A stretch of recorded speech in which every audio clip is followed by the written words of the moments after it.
Hello students, स्वागत है आपका हमारे चैनल एपी ट्यूटर्स में। और आज हम लोग शुरू करने वाले हैं क्लास 12th फिज़िक्स के सीरीज़ का इम्पोर्टेंट टॉपिक्स वाला वीडियो सीरीज़ का वीडियो नंबर 1। इस सीरीज़ में मेरी कोशिश होगी कि क्लास 11th एंड 12th के जो भी इम्पोर्टेंट टॉपिक हैं, हर एक टॉपिक को इंडिविजुअली डिस्कस करना इरिस्पेक्टिव ऑफ चैप्टर। क्योंकि चैप्टर में क्या होता है कि एक बार में पूरे के पूरे चैप्टर को इलैबोरेट करना होता है, और उस कंडीशन में सिचुएशन कई बार ऐसी हो जाती है कि हम चैप्टर के फ्लो में मेन टॉपिक को इग्नोर कर देते हैं।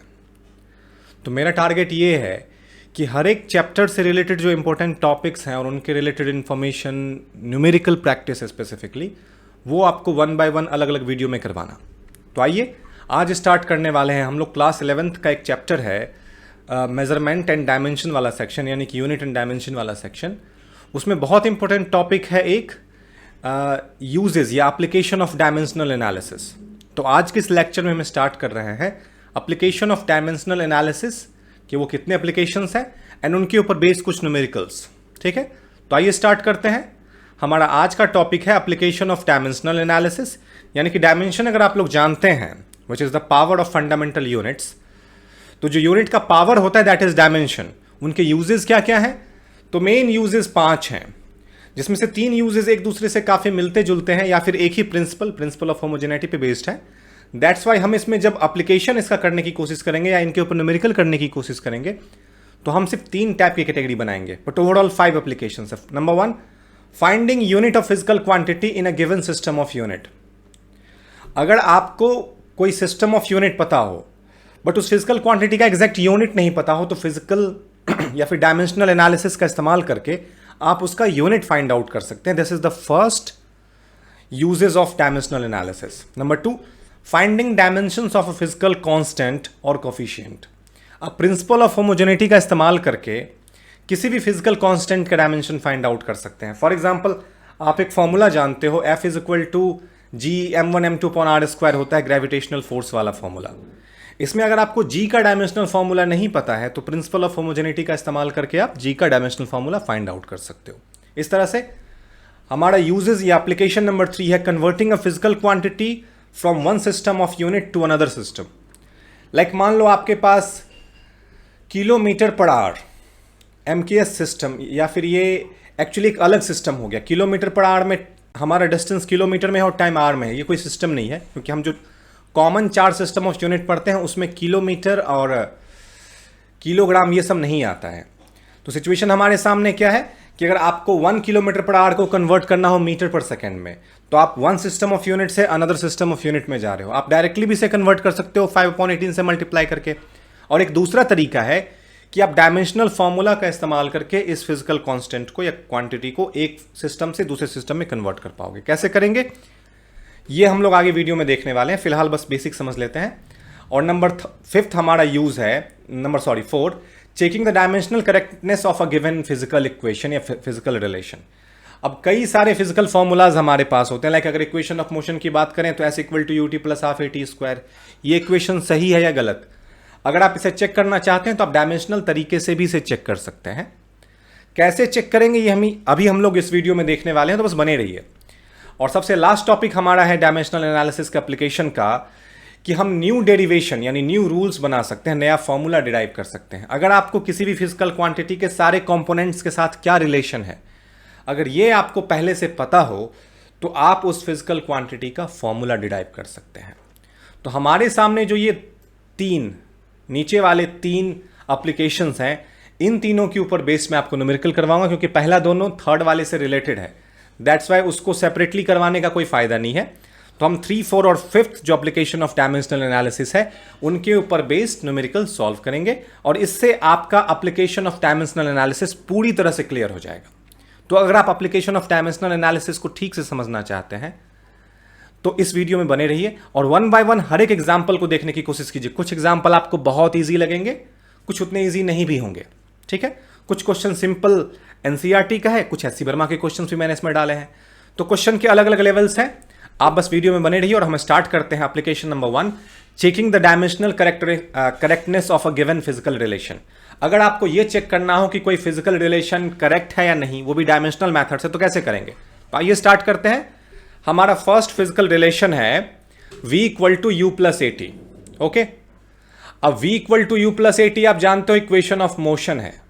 v equal to u plus a t is equation of motion. And कौन सा इक्वेशन ऑफ मोशन है? तो ये फर्स्ट इक्वेशन ऑफ मोशन है। नाउ डायमेंशनल एनालिसिस के बेसिस पे किसी भी फिजिकल रिलेशन को सही है या गलत है ये चेक करने का मेन तरीका ये होता है कि आप LHS वाले का डायमेंशनल फॉर्मूला पुट करोगे और RHS वाले का डायमेंशनल फॉर्मूला पुट करोगे, और अगर दोनों साइड का डायमेंशनल फॉर्मूला इक्वल आ जाए मतलब ये डायमेंशनली करेक्ट है, और अगर दोनों साइड का डायमेंशनल फॉर्मूला इक्वल ना आए मतलब ये डायमेंशनली इनकरेक्ट है। ओके, तो स्टार्ट करते हैं। वेलोसिटी का डायमेंशनल फॉर्मूला क्या होता है? तो वेलोसिटी इज इक्वल टू होता है distance upon time is equal to, अब यहां पे v फाइनल वेलोसिटी है और u इनिशियल है, तो वेलोसिटी इनिशियल हो या फाइनल फॉर्मूला तो वही होगा। एक्सेलरेशन का फॉर्मूला क्या होता है? Velocity upon time into time. तो ओवरऑल ऐसा हम लिख सकते हैं। नाउ ये टाइम से ये टाइम कैंसिल आउट हो जाएगा। अब यहां पे s को डायमेंशनली क्या लिखते हैं? s फॉर डिस्टेंस, और डिस्टेंस के लिए हम लोग यूज करते हैं l। डायमेंशन में डिस्टेंस को लेंथ यानी l से रिप्रेजेंट किया जाता है और टाइम को कैपिटल T से रिप्रेजेंट किया जाता है। इस साइड भी s है, इसको हम l लिखेंगे और नीचे वाले टाइम को t लिखेंगे, और प्लस t से t कैंसिल हो गया तो बचा से v, और v का फॉर्मूला हमने भी जस्ट लिखा है l अपॉन t होता है। अगर सबको हम सही पैटर्न में अरेंज कर दें तो इसको हम LT माइनस 1 लिख सकते हैं equal to LT minus 1 plus LT minus 1। Dimensional analysis का यूज करते समय याद रखिएगा ये प्लस अगर सिंबल गिवन हो तो आप ऐड नहीं करेंगे, और अगर माइनस सिंबल बीच में हो तो सब्ट्रैक्ट नहीं करेंगे। आपको देखना क्या है कि ये वाला टर्म इसके भी इक्वल होना चाहिए और यही वाला टर्म इसके भी इक्वल होना चाहिए। और इस केस में आप देख रहे हो तीनों ही टर्म आपस में इक्वल हैं, तीनों का value LT minus 1 LT minus 1 LT minus 1 आ रहा है। तो इस हिसाब से हम कह सकते हैं v is equal to u plus a t dimensionally correct है। हमने एक कर लिया, अब इसी तरीके से दूसरा भी करने की कोशिश करते हैं। आपको बस पैटर्न पे फॉलो करना है। अगर आप में से कुछ स्टूडेंट ने ये वाला टॉपिक पहले कर रखा है तो उन्हें ये इजीली समझ में आ गया होगा, बट जिन लोगों को अभी भी समझ में नहीं आया है वो बस परसिस्टेंस के साथ कनेक्टेड रहेंगे वीडियो में। मैं दूसरा और तीसरा समझाऊंगा और समझाते समझाते जब मैं तीसरे तक पहुंचूंगा यकीन मानिए आपको ये ईजिली समझ में आ जाएगा। अब मैं आ जाता हूं अगले पोर्शन में, उससे पहले हम इसे इरेज कर लेते हैं।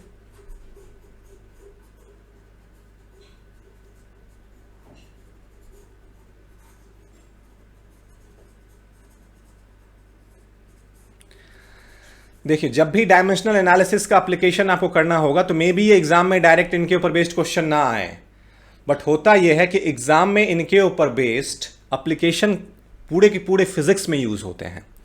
दैट्स वाई डायमेंशन को बहुत इंपॉर्टेंट टॉपिक माना जाता है।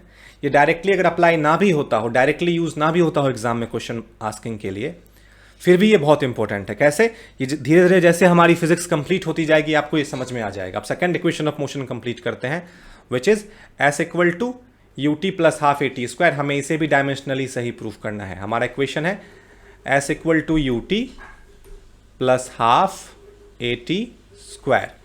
अब s फॉर यहां पे क्या होता है? डिस्टेंस, और ये इक्वेशन ऑफ मोशन कौन सा इक्वेशन ऑफ मोशन है? Second equation of motion. s for distance, distance का डायमेंशन l होता है। u का पिछले क्वेश्चन में हम देख चुके हैं LT माइनस 1 होता है डायमेंशन, और t का डायमेंशन क्या होता है? सीधा capital T plus half. Acceleration का डायमेंशन LT माइनस 2 होता है और इंटू टी स्क्वायर है तो उसका dimension t to the power 2 होगा। अगर आप ध्यान से देखो तो t to the power plus 1 t to the power minus 1 को काट देगा, तो यहां पे l इक्वल टू क्या बचा? सिर्फ l प्लस। आपको याद रखना है कि इन कांस्टेंट का डायमेंशनल एनालिसिस में कोई यूज नहीं, जो हाफ आपको दिख रहा है इसका कोई यूज नहीं, तो इसको हम इग्नोर कर सकते हैं। और ये t to the power minus 1 t to the power plus 1 t to the power minus 2 t to the power plus 2 से कैंसिल आउट हो जाएगा, तो बचेगा सिर्फ हमारा l। तो आप गौर से देखिए, यहां भी l, यहां भी l, यहां भी l। इसका मतलब ये डायमेंशनली करेक्ट है। और वैसे भी आप जानते हो second equation of motion is s is equal to u t plus half a t square होता है, तो इक्वेशन तो ये सही है ही। यहां पे प्रूफ भी हो गया कि सही क्यों है। क्लियर है? नाउ अब अगले वाले सेक्शन पे हम आ जाएंगे, which is third equation of motion. तो पहले इसको इरेज कर लेते हैं। आई होप आप लोगों को अब ये समझ में आ रहा होगा। बस आपको डायमेंशनल फॉर्मूलाज याद रखने हैं हर एक फिजिकल क्वांटिटी का, लाइक डिस्टेंस का l, टाइम का t, एक्सेलरेशन का lt-2, वेलोसिटी का lt-1। इस तरह से अगर आपको सारे डायमेंशनल फार्मूलाज याद रहते हैं, अगर आप लोगों की डिमांड होगी तो हम लोग डायमेंशनल फार्मूला के ऊपर बेस्ड भी कुछ वीडियोस बनाएंगे, ठीक है। तो अगर आप लोग चाहते हैं कि मैं डायमेंशनल फार्मूला को इलेबोरेट करता हुआ एक वीडियो बनाऊं तो मैं वो भी बनाऊंगा। अब हमारा थर्ड जो यहाँ पे प्रूफ करने वाला टॉपिक है वो है F = m/a। आप जानते हो ये फोर्स का फॉर्मूला है सेकेंड लॉ ऑफ मोशन से, सेकेंड इक्वेशन ऑफ मोशन से नहीं, सेकेंड लॉ ऑफ मोशन से। न्यूटन के 3 लॉ आपने पढ़ा होगा, जिसमें सेकेंड लॉ ऑफ मोशन क्या होता था, the rate of change of momentum is directly proportional to applied force, और उससे हमारा फॉर्मूला बना था F = m/a। अब अगर हमें ये प्रूफ करना है कि F = m/a होता है तो कैसे करेंगे। अब F का डायमेंशनल फॉर्मूला आप लोगों को पहले से ही पता होना चाहिए, होता है mlt-2। डायमेंशनल फॉर्मूला आप लोगों को याद रखना है कई सारे फिजिकल क्वांटिटीज का, और अगर आप चाहते हैं मैं उस पर एक सेपरेट वीडियो बनाऊं तो मैं बनाऊंगा जरूर आपके डिमांड पे ऑब्वियसली। नाउ अब mlt-2 F का डायमेंशनल फॉर्मूला है। M को डायमेंशनली क्या लिखते हैं m, और A को क्या लिखते हैं lt-2। अगर इसको मिला दें तो ये भी क्या बन जाएगा mlt-2, और इस साइड भी क्या था mlt-2। तो आप देख लीजिए ये इक्वल हो रहा है या नहीं हो रहा है। तो इसका मतलब ये तीनों के तीनों इक्वेशन डायमेंशनली करेक्ट थे। कैसे करेक्ट किया, आई होप अब आप लोग समझ गए होंगे। अगर आप में से किसी को डायमेंशनल फॉर्मूला नहीं पता है तो मे भी आपको यूज करने में दिक्कत हो, बट अगर आप कोशिश करोगे तो डायमेंशनल फॉर्मूला याद हो जाएगा। आपको 40 से 50 डायमेंशनल फॉर्मूला हर समय याद रखना पड़ेगा क्योंकि वो बहुत इंपॉर्टेंट होते हैं। अब हम लोग आ जाते हैं अगले क्वेश्चन पे जो सेम टॉपिक पे बेस्ड है। हमें यहां पे कहा गया यासी वर्मा का क्वेश्चन है, test dimensionally if the formula t = 2π√m upon f upon x। ये कह रहा है कि ये करेक्ट है वेदर t टाइम पीरियड है, m मास है, f फोर्स है एंड x डिस्टेंस है। हमारे सामने रिलेशन क्या गिवन है देख लीजिए, हमारा रिलेशन है t = 2π√m upon f upon x। हमें ये डायमेंशनली करेक्ट प्रूफ करना है, और इसमें से हर एक चीज के बारे में बताया गया है कि यहाँ पे t टाइम पीरियड है, m मास है, f फोर्स है और x डिस्टेंस है। 2π यहाँ पे हमारा कांस्टेंट है। आप लोगों को हर बार ये याद रखना है कि जब भी हमारे सामने कोई कांस्टेंट आए तो डायमेंशन में उसका कोई यूज नहीं होता। अब t for time period, time कोई सा भी हो उसका डायमेंशनल फॉर्मूला t होता है, ठीक है। 2π को हम इग्नोर कर देंगे क्योंकि वो कांस्टेंट है। मास का डायमेंशनल फॉर्मूला m होता है, और f का डायमेंशनल फॉर्मूला mlt-2 होता है, और ये जो इसके नीचे m है वो कहाँ आ जाएगा, यहाँ पे ऊपर में, ठीक है। तो इसके कारण ओवरऑल क्या हो जाएगा m इंटू m, m² यानी m⁻², अपॉन mlt-2। अब अगर गौर से देखिए तो ये m ऊपर जाएगा तो m⁻⁻1 हो जाएगा, होगा। एक मिनट, तो वो m² हो गया और ये f है, चलिए कोई बात नहीं। तो इक्वल टू ओवरऑल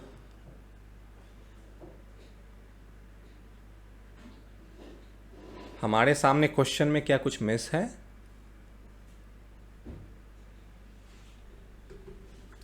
हमारे सामने √m upon f upon x था। यहाँ पे एक चीज़ मिस हो रहा है क्वेश्चन में, शायद कोई प्रिंटिंग एरर हो, क्योंकि यहाँ सिचुएशन ये आ रहा है कि मैं इससे इसका स्क्वायर सिर्फ काट सकता हूँ, l को काटने के लिए मेरे पास कुछ है नहीं। तो सिचुएशन क्या बचेगा, हम इसको लिख पाएंगे ml-1 t²। तो ये हमारा जो ml-1 है वो एक सेपरेट बच रहा है। खैर, तो इस केस में यहाँ पे आपको एक इक्वेशन देखने को मिल रहा है, तो इसमें ओवरऑल हम t से बाहर, रूट से बाहर किसको ला सकते हैं, t² को। तो इक्वल टू हमारा क्या हो जाएगा, ये चलिए इस चीज़ को ठीक से फिट कर लेते हैं। देखिए हमारे सामने t = 2π√m upon f upon m था। m का डायमेंशन हमने डाला, इंटू m डाला, यहाँ पे mlt-2 डाला। ऑब्वियसली ये m² अपॉन mlt-2 हो गया, m से m का स्क्वायर कट गया तो ml-1 t² हो गया। इसमें से t² को रूट के बाहर ला सकते हैं तो ये t हो जाएगा और √ml-1 हो जाएगा, और इस साइड हमारा t था। तो आप यहाँ पे देख पा रहे हो कि ये दोनों आपस में इक्वल नहीं है, इसका मतलब ये डायमेंशनली करेक्ट नहीं है। समझ में आ गया। तो इस इक्वेशन में हमारा इक्वल नहीं आ रहा है क्योंकि ये डायमेंशनली करेक्ट नहीं है। तो हर बार डायमेंशनली इक्वेशन करेक्ट नहीं होना चाहिए। जैसे इस वाले सिचुएशन में हमारा क्या आ रहा था, MLT minus two equal to MLT minus two. इससे पहले वाले इक्वेशन में क्या आया था, L is equal to L। But इसमें क्या हो रहा है, T इज इक्वल टू सिर्फ T नहीं आ रहा, और भी चीजें आ रही है, मतलब ये डायमेंशनली करेक्ट इक्वेशन नहीं है। तो आई होप आप लोग दोनों ही टाइप के सिचुएशन को समझ गए हैं, जब कोई फिजिकल क्वांटिटी डायमेंशनली करेक्ट होता है और जब कोई फिजिकल क्वांटिटी डायमेंशनली करेक्ट नहीं होता है। अब हम लोग दूसरा यूज स्टार्ट करते हैं, converting a physical quantity from one system to the other. ये डायमेंशनल एनालिसिस का दूसरा सबसे इंपॉर्टेंट यूज है, जब आपको किसी एक फिजिकल क्वांटिटी को दूसरी फिजिकल क्वांटिटी में कन्वर्ट करना पड़े। और ये बहुत ईजी है, आइए इसको करने की कोशिश करते हैं। हमारा पहला क्वेश्चन है, 1 न्यूटन को हमें डाइन में कन्वर्ट करना है। कितना डाइन होता है ये हमसे पूछा जा रहा है, ठीक है। 1 newton is equal to how much dyne. Solve करते हैं। न्यूटन हमारा किस चीज में है, SI यूनिट में, और डाइन किस चीज में है, CGS यूनिट में। ये आपको पता होना चाहिए पहले से। नाउ अब जब भी वन सिस्टम ऑफ यूनिट को अनदर सिस्टम ऑफ यूनिट में कन्वर्ट करना हो तो उसके लिए एक फॉर्मूला यूज होता है, N2 is equal to N1, bracket में यहां पे यूज करना है M1 upon M2 to the power A, L1 upon L2, L1 upon L2 to the power B, और T1 upon T2 to the power C। जब भी आपसे कहा जाए वन सिस्टम ऑफ यूनिट को अनदर सिस्टम ऑफ यूनिट में convert कीजिए तो ये वाला इक्वेशन जरूर यूज करना है। तो सबसे पहला स्टेप ये वाला इक्वेशन याद रखना है। दूसरा स्टेप हमें इस बात पे गौर करना है कि फर्स्ट सिस्टम क्या है और सेकंड सिस्टम क्या है। तो हमसे कहा जा रहा है 1 न्यूटन को डाइन में कन्वर्ट करो। आपको पता है Newton is SI unit of force, यानी कि SI यूनिट ऑफ फोर्स को, और डाइन होता है CGS यूनिट ऑफ फोर्स। तो हमें SI यूनिट को CGS यूनिट में कन्वर्ट करना है। तो हम वैल्यूज पुट करते हैं यहाँ पे। N1 का वैल्यू हमारे सामने 1 न्यूटन था। M1 हमारा SI यूनिट में है। SI यूनिट में मास होता है kg, और 1 kg में कितने ग्राम, 1000, और M2 में मास ग्राम में होता है, ऑब्वियसली 1 होगा। पर इसको करने से पहले एक चीज हमें कर लेना चाहिए, डायरेक्ट मैं करवाऊंगा तो शायद आप ना समझ पाए, तो मैं एक स्टेप और यहां करवा देता हूं। सबसे पहले क्या किया कीजिए, जब ये फॉर्मूला आप लिख लीजिए तो ABC का वैल्यू लिखना बहुत जरूरी है। हम जानते हैं यहां पे 1 न्यूटन को कन्वर्ट करना है डाइन में। What is Newton, SI unit of force. तो हमें फोर्स का डायमेंशनल फॉर्मूला पहले लिखना पड़ेगा, MLT माइनस 2, और इससे हमें ABC का वैल्यू निकालना पड़ेगा। जो M का पावर होता है वो A की वैल्यू होती है, तो M का पावर यहां कुछ नहीं है, मतलब 1 है। जो L का पावर होता है वो B की वैल्यू है, तो L का पावर कुछ नहीं है, मतलब 1 है। और जो T का पावर होता है वो C की वैल्यू होती है, तो ऑब्वियसली यहां -2 आ जाएगा। तो आपको ABC का वैल्यू पहले मिल गया। अब हम इसको फर्दर यहां पे पुट करने की कोशिश करेंगे। तो चलिए यहां हम लिखेंगे N2 इक्वल टू N1 के जगह पे 1, यहां पे 1000 अपॉन 1 पावर 1, यहां पे 100 अपॉन 1 पावर 1, और यहां पे 1 अपॉन 1 पावर -2। ऐसा क्यों किया समझ लीजिए। ऊपर में हमें M1 लिखना था। हम जानते हैं SI यूनिट में मास होता है किलोग्राम, तो ऊपर में किलोग्राम होता और नीचे में ग्राम होता। ऊपर नीचे का यूनिट हम डिफरेंट रख नहीं सकते, इसलिए दोनों को हमने किस में कन्वर्ट कर लिया, ग्राम में। तो 1000 ग्राम अपॉन 1 ग्राम। फिर ऊपर में यहां मीटर होता, 1 मीटर में कितने सेंटीमीटर, तो 100 सेंटीमीटर। तो मैंने 100 सेंटीमीटर लिख दिया अपॉन 1 सेंटीमीटर। और दोनों ही सिस्टम में, SI सिस्टम हो या CGS सिस्टम हो, दोनों में टाइम सेकेंड में ही होता है। ओके, अब इसके बाद क्या करना है, 1000 को आप क्या लिख सकते हो, 10 टू द पावर 3, और 100 को क्या लिख सकते हो, 10 टू द पावर 2। और यहां पे चूंकि ये 1 है, 1 का पावर कितना भी करो कोई फर्क नहीं पड़ता, उसकी वैल्यू 1 ही आएगी। तो 10 to the power 3 into 10 to the power 2 क्या हो जाएगा, 10 to the power 5, obviously dyne. तो 1 newton is equal to 10 to the power 5 dyne. I hope आप समझ गए होंगे हमने इसे कैसे सॉल्व किया। सबसे पहले आपको ये फॉर्मूला याद रखना है। इस फॉर्मूला के बाद आपको जिस चीज को कन्वर्ट करना है उसका डायमेंशनल फॉर्मूला लिखना है। उस डायमेंशनल फॉर्मूला से आपको उसके डायमेंशन यानी कि ABC की वैल्यू मिल जाएगी, और जैसे वो वैल्यू मिलेगी इस वाले फॉर्मूला में A, B और C के जगह पे वो पावर पुट कर देंगे, और जो भी वन सिस्टम होगा उसमें उसकी वैल्यू, और जो सेकंड सिस्टम होगा उसमें उसकी वैल्यू डाल करके सॉल्व कर दीजिए, आपको आपका आंसर मिल जाएगा। अगर इस एग्जाम्पल से पूरी तरह ये कन्वर्जन समझ में नहीं आया तो हम एक और एग्जाम्पल करते हैं, और यहां पे हमें कन्वर्ट करना है 1 जूल को अर्ग में। यहां भी आप जानते हो एनर्जी का SI यूनिट जूल होता है और एनर्जी का CGS यूनिट अर्ग होता है, ठीक है। तो अगर इसे सॉल्व करना हो तो सबसे पहले हमें पता होना चाहिए यहाँ पे एनर्जी की बात हो रही है, और एनर्जी का डायमेंशनल फॉर्मूला होता है ml² T-2। इससे हमें पता चल जाता है A = 1, B = 2 और C = -2। ये हमेशा निकाल लेना है और उसके बाद ये फॉर्मूला पुट कर देना है N2 = N1 ब्रैकेट में m1/m2 to the power A, L1/L2 to the power B और T1/T2 to the power C। अब वैल्यू डालते हैं। N1 का वैल्यू क्या, ऑब्वियसली हमें 1 जूल को कन्वर्ट करना है, तो N1 का वैल्यू हो जाएगा 1। M1 में क्या होना चाहिए, इसलिए SI यूनिट में मास होता है किलोग्राम, और 1 किलोग्राम में कितने ग्राम, 1000, और नीचे 1 ग्राम। A की वैल्यू 1 है तो पावर में 1 लगाएंगे। लेंथ हमारा SI यूनिट में मीटर होता है, और 1 मीटर में कितने सेंटीमीटर, 100। L2 में ऑब्वियसली 1 सेंटीमीटर होगा क्योंकि वो CGS यूनिट है। CGS सिस्टम में लेंथ सेंटीमीटर होता है, मास ग्राम होता है, टाइम सेकेंड ही होता है। और इसका पावर क्या लगाएंगे, तो B का वैल्यू 2 है तो इसका पावर 2 लगा देंगे, और यहाँ पे 1/1 और पावर -2। अब अगर सॉल्व करें तो 1000 को हम 10⁻³ लिख सकते हैं, इंटू 100 को हम 10⁻² लिखते हैं, पर इसका भी होल पावर 2 है, यानी कि ये 10 क्या हो जाएगा 4, इंटू ऑब्वियसली 1 का पावर कितना भी लगाओ 1 ही होता है। तो ओवरऑल आंसर क्या आएगा आपका, 10⁻³ इंटू 10⁻4 मिलकर के हो जाएंगे 10⁻7 अर्ग। तो 1 जूल इज इक्वल टू 10⁻7 अर्ग। आई होप आप लोग ये निकालना सीख रहे हो, इसमें कोई खास इश्यूज तो नहीं आ रहा है, ये बहुत ईजी पोर्शंस हैं। बस अगर आपको डायमेंशनल फॉर्मूलाज याद हो तो, अगर नहीं याद है तो आपको डायमेंशनल फॉर्मूलाज याद करना है। और फिलहाल क्वेश्चन चूंकि हम सॉल्व कर रहे हैं तो आपको क्वेश्चन सॉल्व करते समय इस बात का ध्यान रखना है कि अगर डायमेंशनल फॉर्मूला आपको नहीं आता तो फिलहाल के लिए आप कहीं से डायमेंशनल फॉर्मूला की लिस्ट निकाल लीजिए, उसको देख के सॉल्व कीजिए। बट जितनी जल्दी हो सके डायमेंशनल फॉर्मूला लर्न करके विदाउट किसी हिंट के आप इस क्वेश्चन को सॉल्व करें। एक बार अगर आपको डायमेंशनल फॉर्मूला याद हो गया तो आप इजीली कर पाओगे। सबसे पहला स्टेप हमारा होता है डायमेंशनल फॉर्मूला लिखना, उससे पावर यानी डायमेंशन की वैल्यू निकालना, और फिर ये फॉर्मूला लगा के उसमें पहला सिस्टम और दूसरे सिस्टम की वैल्यू पुट करके पावर को यूज कर लीजिए, आपको आपका आंसर मिल जाएगा। बस इतना ही सिंपल है, ठीक है।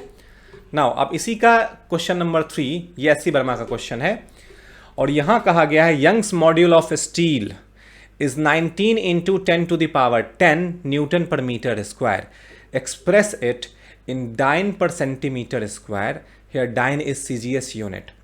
अब यहाँ पे जो यंग्स मॉड्यूल दिया गया है हमारे सामने, उसे हमें कन्वर्ट करना है किस चीज में, डाइन पर सेंटीमीटर स्क्वायर में। वैसे तो हम इसे फॉर्मूला से भी कन्वर्ट कर सकते थे, बट हमारे लिए अच्छा होगा कि हम इसे डायरेक्टली कन्वर्ट करें। हम अगर डायरेक्टली कन्वर्ट करना चाहें तो इजी, क्योंकि हमने न्यूटन को इस समय कन्वर्ट करके देख लिया है डाइन में। 1 newton is equal to 10⁵ dyne होता है, तो डायरेक्ट उसका इस्तेमाल करेंगे। मान लेते हैं यहाँ पे यंग्स मॉड्यूल के लिए अलग अलग सिंबल होता है, is equal to 19 into 10⁻10 newton पर मीटर स्क्वायर, ये आपको गिवन है, और हमें इसे कन्वर्ट करना है डाइन पर सेंटीमीटर स्क्वायर में। सीधा क्या लिखेंगे, 19 इंटू 10⁻10 इंटू न्यूटन को जैसे ही डाइन में कन्वर्ट कर देंगे हो जाएगा 10⁵ डाइन, और ऑब्वियसली अपॉन मीटर स्क्वायर है, और मीटर स्क्वायर को जब सेंटीमीटर स्क्वायर में कन्वर्ट करते हैं तो 1 मीटर में कितने सेंटीमीटर होते हैं, 100, इसका स्क्वायर हो जाएगा। तो ओवरऑल क्या होगा, 19 इंटू 10⁻10 और 5 मिला के हो जाएंगे 10⁻15, और अपॉन में क्या है, 100 को हम लिख सकते थे 10⁻2 और उसका स्क्वायर हो जाता है 10⁻4। इसको जब इस पे अप्लाई कर देंगे तो क्या होगा, 19 इंटू 10⁻15 इंटू 10⁻⁻4, और इसको जब फर्दर अप्लाई करेंगे तो क्या हो जाएगा, 19 into 10⁻11 dine per centimetre square. Easy, समझ में आ गया। तो 19 इंटू 10⁻10 न्यूटन पर मीटर स्क्वायर की वैल्यू CGS यूनिट में होगा 19 into 10⁻11 dine per centimetre square. इसको हमने डायरेक्ट कन्वर्ट कर दिया क्योंकि न्यूटन को हम डाइन में कन्वर्ट करना जानते थे और मीटर को सेंटीमीटर में कन्वर्ट करना जानते थे, तो उसी से हमने इसे सॉल्व कर दिया। आई होप ये भी बहुत टफ नहीं था।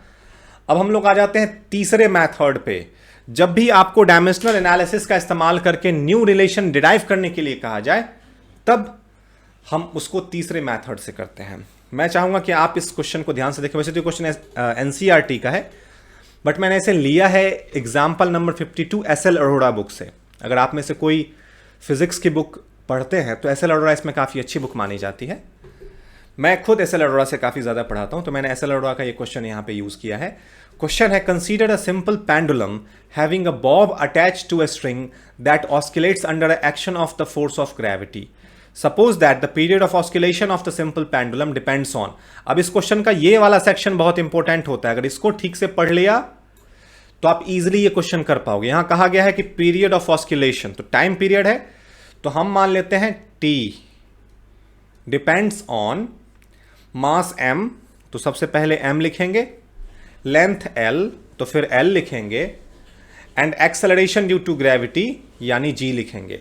और हमें इस चीज का फॉर्मूला डिराइव करना है, तो हम सबसे पहले लिखते हैं according to question t is directly proportional to mlg हमें गिवन है।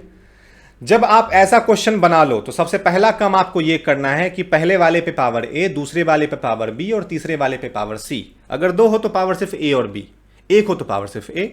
जितने यहां पे फिजिकल क्वांटिटीज आपको दिखें सब पे एक एक पावर लगा देना है, ठीक है। तो यहां पे हमने m to the power a, l to the power b और g to the power c डाल लिया। अब इसे फर्दर हमें प्रूफ करना है, बट उससे पहले हम इसे इक्वेशन 1 मान लेंगे। अब क्या करेंगे, इसको हम ब्रेक डाउन करेंगे। जैसे t तो डायमेंशनली t ही लिखा जाता है, m को डायमेंशनली क्या लिख सकते हैं, capital M to the power a, l को भी लिख सकते हैं capital L to the power b, और एक्सेलरेशन ड्यू टू ग्रेविटी तो एक्सेलरेशन है, और एक्सेलरेशन का डायमेंशनल फॉर्मूला होता है LT-2, इसका पावर होगा c। तो ओवरऑल हम क्या लिख सकते थे, पर अगर हम चाहें तो इस प्रोपोर्शनल के सिंबल को हटा के सीधा अब यहां पे यूज कर सकते हैं इक्वल टू का सिंबल, ठीक है। तो अगर हम यहां पे इक्वल टू का सिंबल यूज करें, मान लो फिलहाल के लिए ये रहने देते हैं, तो m to the power a, आप अगर गौर से देखो तो यहां पे है l to the power b, और इस ब्रैकेट को खोलेंगे तो हो जाएगा l to the power c और t to the power -2c, यहां पे t है।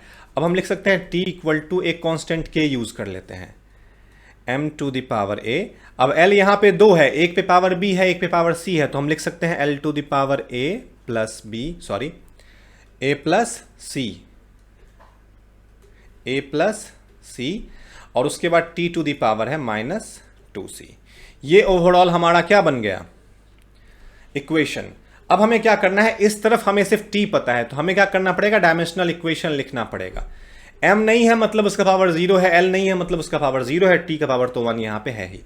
अब क्या करेंगे, साइड बाय साइड हम क्वांटिटीज को कंपेयर करेंगे और पावर के बेसिस पे उन्हें इक्विवेलेंट लाने की कोशिश करेंगे। इस साइड m का पावर a है और इस साइड m का पावर 0 है, मींस a इक्वल टू 0। इस साइड l का पावर a प्लस c है और इस साइड l का पावर 0 है, इसका मतलब a plus c equal to 0, ठीक है। और हम ये जानते हैं कि a का वैल्यू इस केस में 0 है, तो c का वैल्यू भी क्या हो जाएगा, 0। बट खैर L का वैल्यू हमारा a प्लस सी नहीं होना चाहिए था, सॉरी इस चीज पे थोड़ा ध्यान रखिएगा। L का वैल्यू हमारा b प्लस सी है, L का वैल्यू हमारा b प्लस, क्योंकि L की वैल्यू यहाँ पे b है और यहाँ c है, तो सिर्फ b प्लस सी होगा। तो एक्चुअली में b plus c equal to 0, तो ऑब्वियसली b इक्वल टू हो जाएगा -c, और यहाँ फर्दर दिया गया है -2c इक्वल टू 1, क्योंकि t का वैल्यू यहाँ -2 है, 2c है और यहाँ +1 है, तो -2c इक्वल टू 1। तो उस बेसिस पे हम क्या लिख सकते हैं, c इक्वल टू -1/2। चूंकि c का वैल्यू -1/2 है और b का वैल्यू -c है, इसका मतलब b का वैल्यू प्लस में 1/2 हो जाएगा, क्योंकि c की जो भी वैल्यू उसको माइनस से मल्टीप्लाई कर देंगे तो b का वैल्यू, और c ऑलरेडी माइनस में, और माइनस को माइनस से मल्टीप्लाई करेंगे तो किस में आ जाएगा, प्लस में। तो हमें हमारे a b c का वैल्यू मिल गया, हमारे a का वैल्यू है 0, therefore a equal to 0, b equal to 1/2 और c इक्वल टू माइनस में 1/2। इस क्वेश्चन का मेन काम ही यही है, डायमेंशन निकालना। एक बार डायमेंशन आ गया ना, अब हम आ जाएंगे इक्वेशन नंबर 1 में। हमारा इक्वेशन नंबर 1 क्या था, t directly proportional to mlg। तो लिखेंगे from equation 1 t equal to k m to the power a l to the power b और g to the power c। ये हमारे इक्वेशन 1 में था। तो इक्वल टू क्या हो जाएगा, k को k रहने देते हैं, m to the power a है, a का वैल्यू 0 है, तो हम यहाँ पे m टू द पावर 0 लिखेंगे। l to the power b है और b का वैल्यू 1/2 है, और g to the power c है और इसका वैल्यू -1/2 है। फर्दर कैसे करेंगे तो ध्यान से देखिए, हम लिखेंगे t इक्वल टू के, m का पावर 0 है तो m खत्म हो गया, हम इसे लिखेंगे L upon g to the whole power 1/2, क्योंकि g का पावर -1/2 था तो नीचे ले गए तो +1/2 हो गया, तो होल पावर दे देंगे। अब आप जानते हो कि पावर जिसका भी 1/2 हो वो रूट में आ जाता है, तो रूट अंडर L अपॉन जी, यही t का फॉर्मूला है, t इक्वल टू के रूट अंडर L अपॉन जी। k का वैल्यू अगर आप निकालोगे तो कांस्टेंट है बट हमें पता होता है 2 पाई है, तो इसका ओवरऑल फॉर्मूला हो जाएगा t इज इक्वल टू के यानी 2 पाई L अपॉन जी। तो आई होप आप ये समझ गए होंगे कि हम कैसे फाइंड आउट करते हैं या डिराइव करते हैं कोई फिजिकल रिलेशन जब हमें क्या गिवन हो, जब हमें गिवन हो किसी फिजिकल क्वांटिटी के सारे कंपोनेंट्स जिन पे वो डिपेंड करता है। तो इस केस में हमारे सामने क्या गिवन था, इसने हमसे कहा था कि time period of oscillation depend करता है मास पे, लेंथ पे और एक्सेलरेशन ड्यू टू ग्रेविटी पे। तो हमने टाइम पीरियड को मास पे, लेंथ पे और एक्सेलरेशन ड्यू टू ग्रेविटी के डायरेक्टली प्रोपोर्शनल लिखा, उनके पावर को ए बी सी कर दिया, फिर उनको हमने डायमेंशन फॉर्म में कन्वर्ट किया और इससे क्या हुआ, हमने ए एम का जो भी पावर था उसको एम से इक्विवेलेंट करके ए की वैल्यू निकाल ली, बी प्लस सी से बी और सी की वैल्यू निकाल ली, -2c से सी की वैल्यू निकाल ली, और जैसे ही हमें ए बी और सी का वैल्यू मिला हमने इक्वेशन 1 में पुट किया, हमें हमारा रिलेशन मिल गया। तो आई होप आप समझ गए होंगे कि हम किसी भी फिजिकल रिलेशन को कैसे फाइंड आउट करते हैं डायमेंशनल मेथड से। अब अगला क्वेश्चन मैं चाहता हूं कि ये वाला आप लोग सॉल्व करो। मैं आप लोगों को क्वेश्चन का फंडामेंटल्स समझा देता हूं, प्रैक्टिस आपको खुद ही करना है। क्वेश्चन है the velocity v of water waves depend on the wavelength lambda. तो इस केस में आपको लिखना क्या है, इक्वेशन मैं पहले ही बता देता हूं ताकि आप समझ जाओ। आपको लिखना पड़ेगा v, आपको लिखना पड़ेगा v डायरेक्टली प्रोपोर्शनल टू, ये कह रहा है डिपेंड करता है वेवलेंथ लैम्डा पे, डेंसिटी ऑफ वाटर यानी रो पे, and acceleration due to gravity g पे। तो आप ऑब्वियसली यहां पे भी पावर ए बी और सी ले लोगे, इसे इक्वेशन 1 मानोगे और सबको डायमेंशनली वैल्यू पुट करके सॉल्व करने की कोशिश करोगे। अगर आप ठीक से ट्राई करते हो तो आपसे ये क्वेश्चंस हो जाएंगे, और अगर आप में से कोई भी ये क्वेश्चन कर पाता है तो मुझे इसका आंसर कमेंट सेक्शन में आप लिख के बताओगे, और अगर आपसे ये नहीं होता है तो आप मुझसे कमेंट सेक्शन में पूछोगे, मैं ये क्वेश्चन सॉल्व करते हुए अगला वीडियो स्टार्ट करूंगा। ओके, तब तक के लिए धन्यवाद।